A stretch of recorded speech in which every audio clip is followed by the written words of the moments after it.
6h36 sur Europe 1, vous vous souvenez sans doute de ces images spectaculaires dans un ciel sombre et orangé au-dessus de la France. Un spectacle qu'on a pu observer à 2 reprises au mois de février et que l'on devait au sable du Sahara charrié par les vents. Ça, on le savait. Mais ce qu'on découvre, c'est que ce sable apportait avec lui aussi des particules radioactives. Yasmina Katou. Effectivement, du césium-137, un composant radioactif porté par les vents chauds du Sahara.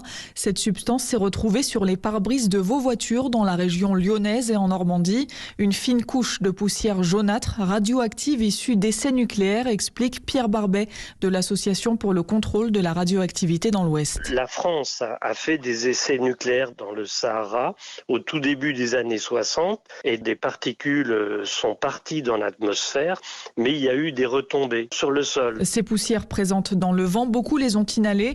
Pour ce qui est des effets sur la santé, il est difficile de se prononcer pour l'instant. Là, ça correspond plus à une pollution environnementale qu'à un impact sanitaire. On aurait peu de moyens de l'identifier, de le caractériser. Mais la quantité tombée récemment en France est infime, précise le scientifique.